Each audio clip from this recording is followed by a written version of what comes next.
ಯಾರು ಭೇಟಿ ಮಾಡಿಲ್ಲ, ನೋಡ್ತೀನಿ ಯಾರಿದ್ದಾರೆ ನೋಡ್ಬಿಟ್ಟು ಅವರ ಭೇಟಿ ಯಾರು. ಸ್ಯಾಟರ್ಡೆ ಸಂಡೇ ಆಗಿರೋದ್ರಿಂದ ಬಹುಶಃ ಯಾರು ಸಿಗೋದಿಲ್ಲ. ಆದ್ರೂ ನಾನು ಇಲ್ಲೇ ಇದ್ದೀನಲ್ಲ, ಹಾಗಾಗಿ ಪ್ರಯತ್ನ ಮಾಡ್ತೀನಿ. ಸಿಕ್ಕಿದ್ರೆ ಭೇಟಿ ಮಾಡಿ ತಮ್ಮನ್ನ ಏನ್ ನಡೀತು ತಿಳಿಸ್ತೀನಿ. ಸಿಎಂ ಡಿಸಿಎಂ ಬ್ರೇಕ್ಫಾಸ್ಟ್ ಮೀಟಿಂಗ್ ಮಾಡಿದ್ದಾರೆ. ಅಲ್ಲಿ ಹೇಳಿದ್ದಾರೆ ಯಾವುದೇ ನಮ್ಮ ನಡುವೆ ಭಿನ್ನಾಭಿಪ್ರಾಯಗಳಿಲ್ಲ, ನಾವು ಹೊಂದ್ಕೊಂಡು ಪಕ್ಷವನ್ನ ಕಟ್ತೀವಿ ಅನ್ನೋ ಮಾತನ್ನ ಹೇಳಿದ್ದಾರೆ. ಅದು ಅವರ ಕರ್ತವ್ಯ ಕೂಡ. ಯಾಕಂತಂದ್ರೆ ರಾಜ್ಯದ ಜನರಿಗೆ ಮಾತು ಕೊಟ್ಟಿದ್ದಾರೆ, ಆ ಮಾತಿನಂತೆ ನಡ್ಕೋಬೇಕಾಗಿರುವಂತದ್ದು ಅವ್ರ ಕರ್ತವ್ಯ ಆಗಿದೆ. ಮುಖ್ಯಮಂತ್ರಿಗಳು ಉಪಮುಖ್ಯಮಂತ್ರಿಗಳು ಅದನ್ನ ಈಡೇರಿಸ್ತಾರೆ ಅಂತಕ್ಕಂಥ ಭರವಸೆ ನನಗಿದೆ. ಅಲ್ಲ, ಬಟ್ ಪವರ್ ಶೇರಿಂಗ್ ಬಗ್ಗೆ ಯಾವುದೇ ಮಾತುಕತೆ ನಡೆದಿಲ್ಲ. ನೀವ್ ಹೇಳಿದ್ರಿ ಸಿಎಂ ಕೊಟ್ಟ ಮಾತಿಗೆ ನಡ್ಕೊಳ್ಬೇಕು ಅನ್ನೋ ತರದಲ್ಲಿ ನೀವ್ ಹೇಳಿದ್ರಿ. ನಾನು ಹಂಗೆ ಹೇಳಲಿಲ್ಲ, ನೀವು ಅದನ್ನ ತಿರ್ಚಿದ್ದೀರಿ. ಹೇಳಿದ್ದು ಬೇರೆ ತರ, ನೀವು ಮಾತಾಡಿದ್ದು ಬೇರೆ ತರ. ಆದ್ರೂ ಕೂಡ ಇವತ್ತು ಮುಖ್ಯಮಂತ್ರಿಗಳು ಮತ್ತು ಉಪಮುಖ್ಯಮಂತ್ರಿಗಳು ಇಬ್ರು ಕೂಡ ಸ್ಪಷ್ಟನೆ ಕೊಟ್ಟಿರೋದ್ರಿಂದ ಅದ್ರ ಬಗ್ಗೆ ಮತ್ತೆ ಚರ್ಚೆ ಮಾಡೋದು ಅವಶ್ಯಕತೆ. ಅಂದ್ರೆ ಪವರ್ ಶೇರಿಂಗ್ ಕಾನ್ಸೆಪ್ಟ್ ಇಲ್ಲ ಅಂತೀರಾ ಸರ್?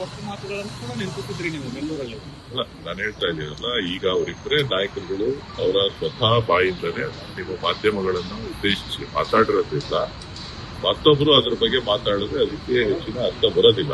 ಅಲ್ಲ ಸರ್, ನಿನ್ನೆ ಹಿಂದಿನ ದಿನ ಮಾತಾಡಿದ್ರು, ಸೋನಿಯಾ ಗಾಂಧಿ ಅವ್ರ ತ್ಯಾಗದ ಬಗ್ಗೆ ಮಾತಾಡಿ ಪ್ರಸ್ತಾಪ ಮಾಡಿದ್ರು ಡಿಸಿಎಂ ಅವರು. ಅದು ಸಿಎಂ ಸಮ್ಮುಖದಲ್ಲೇ ಮಾಡಿದ್ರು.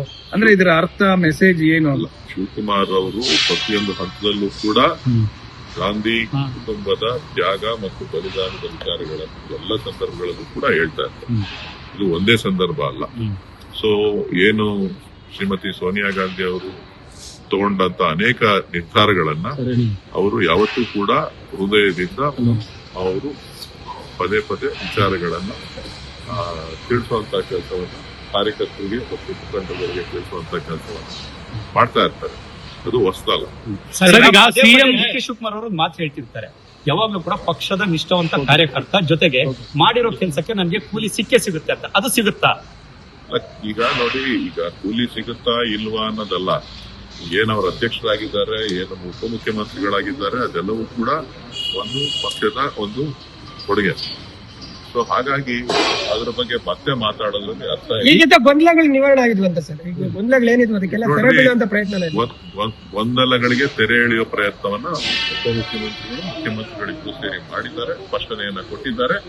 ಅದನ್ನ ವರಿಷ್ಠರು ಇನ್ನೂ ಹೆಚ್ಚಿನ ಏನಾರ ಇತ್ತು ಅಂದ್ರೆ ಅದನ್ನ ಬಗೆಹರಿಸ. ರಾಜಕಾರಣ ಇಲ್ಲ. ಡಿ ಕೆ ಶಿವಕುಮಾರ್ ಅವರ ಪದ ಒಂದೇ, 140 ಶಾಸಕರು ನಮ್ಮ ಪಕ್ಷದವರೇ, ನಾನು ಅದರ ಅಧ್ಯಕ್ಷ ಅಂತ ಹೇಳಿ ಪ್ರತಿಯೊಂದು ಸಂದರ್ಭದಲ್ಲೂ ಹೇಳಿದ್ದಾರೆ.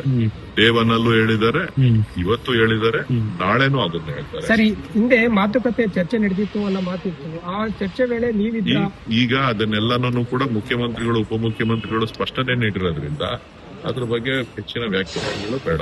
ಸರ್, ಈಗ ಹೈಕಮಾಂಡ್ ಮಟ್ಟದಲ್ಲಿ ಏನಾದರೂ ಸಭೆ ನಡೆಯುತ್ತೆ ಅನ್ನುವಂಥದ್ದೆಲ್ಲ ಮಾಹಿತಿಗಳಿದೆ. ಇದು ಕಮಾಂಡೋ ಏನು ಅನೇಕ ವಿಚಾರಗಳು ಮೊನ್ನೆನೂ ಸೇರಿರ್ತಾರೆ. ಪ್ರತಿದಿನ ರಾಷ್ಟ್ರದ ರಾಜಕಾರಣದಲ್ಲಿ ಹೈಕಮಾಂಡ್ ಅನೇಕ ರಾಜ್ಯಗಳ ವಿಚಾರಗಳನ್ನ, ಸಂಘಟನೆ ವಿಚಾರಗಳನ್ನ,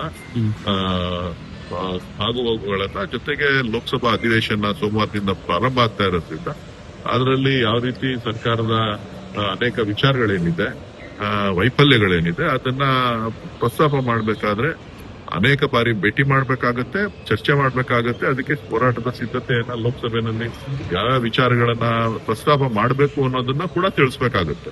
ಆ ಒಂದ್ ನಿಟ್ಟಿನಲ್ಲಿ ಅವರು ಭೇಟಿ ಮಾಡುವಂತದ್ದು ಸಹಜ. ಬ್ರೇಕ್ಫಾಸ್ಟ್ ಮೀಟಿಂಗ್ ಅನ್ನೋದು ಕದನ ವಿರಾಮನ? ಯಾಕಂದ್ರೆ ಸೆಷನ್ ಆಗೋವರೆಗೂ ಕೂಡ ನಾವು ಒಗ್ಗಟ್ಟಾಗಿ ಹೋಗ್ತೀವಿ, ವಿರೋಧ ಪಕ್ಷಗಳನ್ನ ಎದುರಿಸ್ತೀವಿ ಅಂತ ಸಿಎಂ ಹೇಳ್ತಿದ್ದಾರೆ. ಇದೊಂದು ರೀತಿ ತಾತ್ಕಾಲಿಕ ಕದನ ವಿರಾಮನ ಅಂತ ನೀವು ಯಾವ ರೀತಿ ವ್ಯಾಖ್ಯಾನ ಮಾಡಿದಾರೋ ನನಗೆ ಗೊತ್ತಿಲ್ಲ.